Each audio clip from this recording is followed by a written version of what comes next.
नमस्ते, मी स्नेहल दर्पणकर. एसपी9 मराठीमध्ये आपलं पुन्हा एकदा स्वागत. तर पाहुयात आजची विशेष बात. जिल्ह्यात महिन्याच्या पहिल्या सोमवारी आयोजित करण्यात येणारा लोकशाही दिन आज मंगळवारी जिल्हाधिकारी डॉक्टर विजय राठोड यांच्या उपस्थितीत पार पडला. तर पाहुयात आजची सविस्तर बातमी. यावेळी जिल्हाधिकारी डॉक्टर विजय राठोड यांनी प्राप्त झालेल्या सर्व अर्जाचे विहित मुदतीत निरसन करण्याचे निर्देश प्रशासकीय यंत्रणेला दिले आहेत. तसेच प्रलंबित असलेल्या अर्जाचा आढावा घेतला. आजच्या लोकशाही दिनामध्ये एकूण 86 नवीन अर्ज प्राप्त झाले.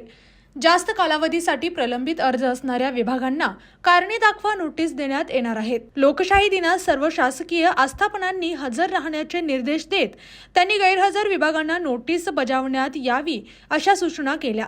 यावेळी निवासी उपजिल्हाधिकारी गजानन गुरव, जिल्हा पुरवठा अधिकारी मोहिनी चव्हाण, अतिरिक्त मुक्त कार्यकारी अधिकारी संतोष जोशी, मुद्रांक उपजिल्हाधिकारी बाबासाहेब वाघमोडे, भूमी अभिलेख जिल्हा अधीक्षक शिवाजी भोसले यांच्यासह विविध विभागांचे प्रमुख उपस्थित होते. जिल्ह्यातील, राज्यातील व राष्ट्रीय स्तरावरील ताज्या बातम्या पाहण्यासाठी पाहत रहा एसपी9 मराठी न्यूज चॅनेल.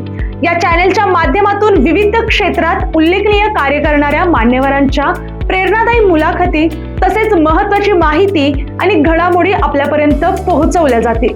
अशा नवीन बातम्या आणि माहिती मिळवण्यासाठी चॅनलला लाईक करा, शेअर करा आणि हो, सबस्क्राईब करायला विसरू नका. पाहत रहा एसपी9 Marathi, your time your news. धन्यवाद.